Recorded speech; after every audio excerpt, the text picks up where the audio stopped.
I go on the Road 2K classifieds all the time, for the employment thing. Like I'm not looking for a job, and I don't have any interest in going back into, coaching at this stage. But I just go on there because I'm curious and I would like to see like, oh, what opportunities are available, especially within Philadelphia. Like there's always postings for local high school coaches in the Philadelphia area, right? Volunteers or sometimes paid positions. Like I think a lot of these high school programs are, it's like there's more supply in coaching than there is like, demand for people to actually go and want to be a high school coach and be down at the race course Saturdays and Sundays all day and this and that.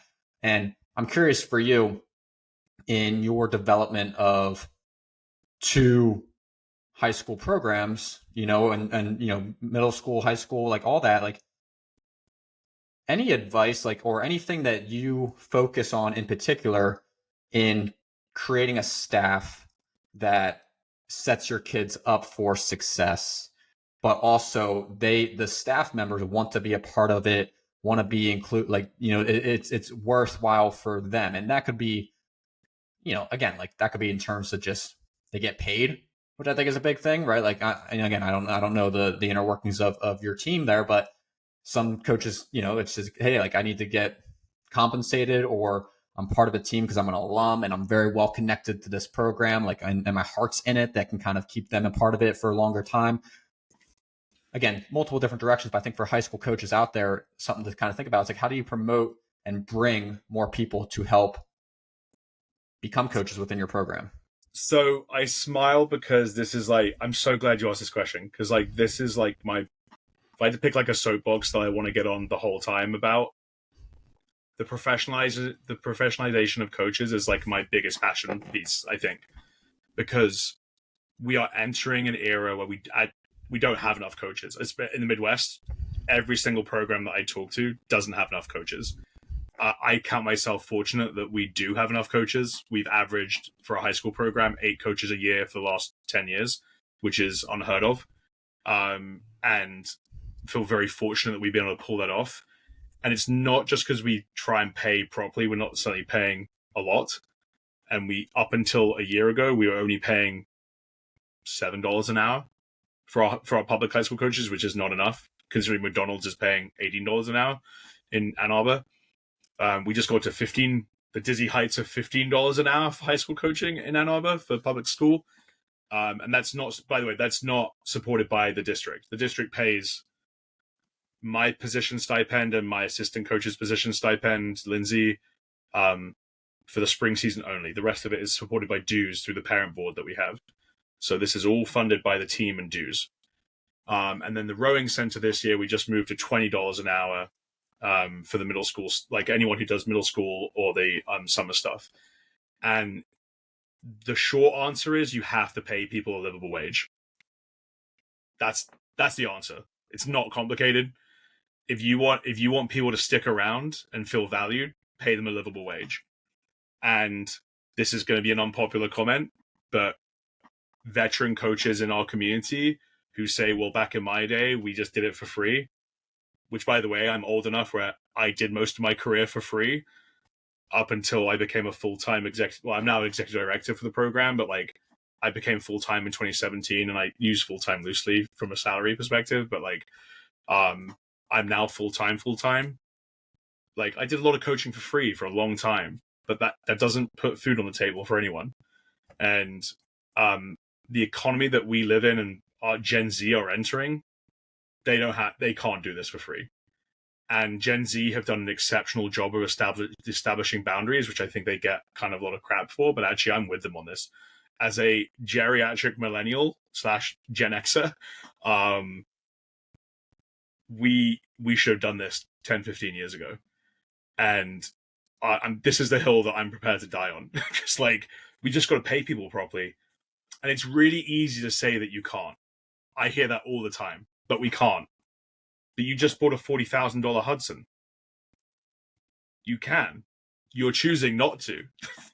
And these are choices. And if you want people to stay around, pay them a livable wage. And like, I have a superstar associate head coach, Lindsay Davis Brady, and she's going to get embarrassed when I say this about her. But she came through our program. She was our first national champion at SRAA. She rode at college for a couple of years and coached while she was at college as well, actually, for a couple of years.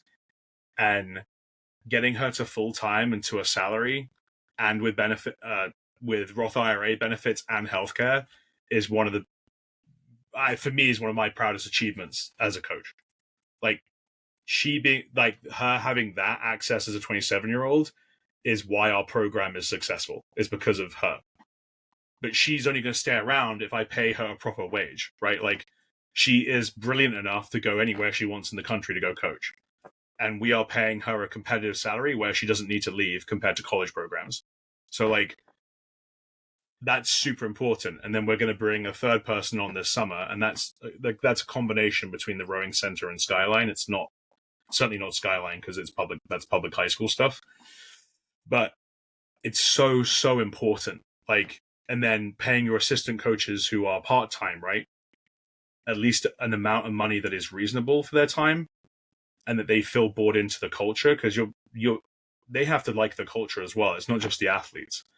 And putting them first and making sure that their time is valued. 3 years ago, we used to pay our coaches $15 a day for a regatta.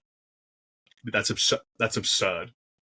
And now we pay them $200 a day for a regatta. That changed in 3 years.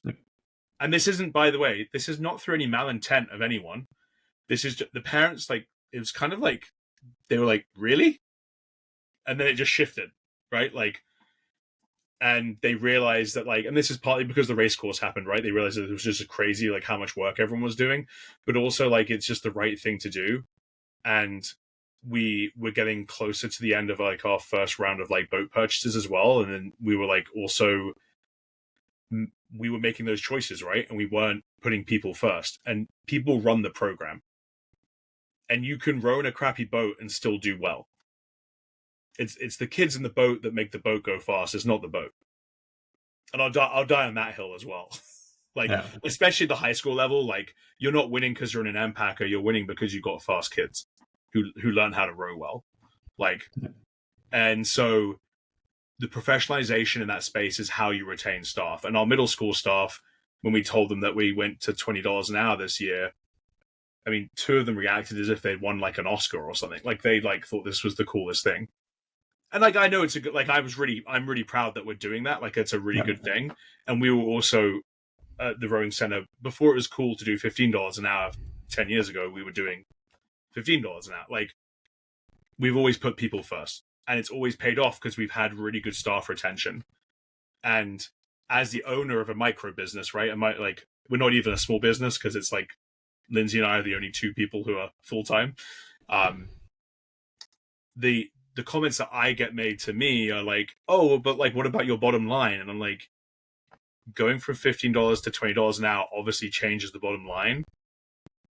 But the amount that you lose and not paying people and retaining staff is just significantly higher. Never mind the intangible of just doing the right thing to do the right thing, right? Like, that's the right thing to do. And we do a lot of financial aid for kids as well. Like, that feeds into that. It's in that part of that spectrum as well. Like, making sure we're making the sport accessible in many ways, right? And you have to make it accessible for your staff. If they can't afford to coach, then they're not going to stick around. And so, and then the other piece to your point is just making it a fun environment and they believe in what you're doing. We could do a whole 4 hours on that separately, but, like, the core of it is paying people appropriately so they feel financially valued. And we have retained staff like that every year by doing that. And don't get me wrong, I'm not saying this is utopia. We get stuff wrong in that space. Like, we make a good faith effort in it. Like, but it's, when people ask me, that's it. It's really simple. Don't expect people to do stuff for free. And we actually kind of have an internal rule where we don't have volunteers for that reason. It doesn't work.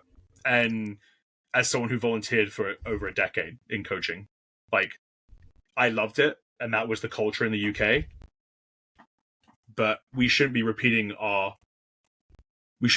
history's mistakes. it's not where life is going. And like I said, Gen Z simply are not going to do this. And I support that 100%, and I don't blame them. And you see there's some funny like TikToks and Instagram stuff, like content creators on that, and they're pretty on point with it, to be honest. Like, it's one good. one of the things piggybacking off that, it's like if like in many ways, like athlete experience is probably one of the, and I've never ran a club or anything like that, so again, I'm kind of just more from an observatory, right, like looking from the bird's eye view and observing it. But like when you think about it from like a business standpoint, in terms of like, okay, funding, the ability to actually pay coaches, in many ways probably the biggest driver of athletes actually sticking around, paying dues, and being a part of the team for 4 years and so on and so forth, wherever they aspire to after that, their athlete experience is probably one of the biggest drivers to attract more athletes to the program, which means more athletes are paying dues, and more parent support, building this community, this network that helps fuel that engine. And in many ways, one of the biggest drivers of athlete experience is coaches that are mentors to you, trust you. And the only way you have that is because you enjoy the guidance that they're providing you. And the coaches only have that because they're around long enough to actually develop that relationship, to develop the skill set, to be able to loop around and actually fuel that growth in the athletes. I think like that's the conversation that I think a lot of programs can be having. It's like athletes are attracted to really competent, trusting, good mentors and coaches. We need to invest in that, because that's going to help create that stable foundation to help, again, attract more athletes, which attracts more financial opportunity. 100%. Your coaching staff is the single most valuable asset that you have. You like, again, I'll say again, like, we are just so fortunate with who we have. Like, they just go to bat for our program every day, trust them implicitly. They love the program, they love the kids they work with, the kids look up to them. We simply can't do what we do without them. Like, I tell our parents every year, we have one of the best staffs in the country, and I mean that. I'm sure plenty of people would disagree with that, like, but I believe we have one of the best staffs in the country, with based of like how they interact with our kids, because exactly of what you said, they're looking for mentors and they're looking for guidance, and then everything else will fall into place, right? Like, everything else, like whatever happens after that, everything else will work, right? And you need kids. We say this a lot to the athletes. We're never here to replace your parents, but we are absolutely here to be another adult in your life that gives a shit. And I say it exactly like that.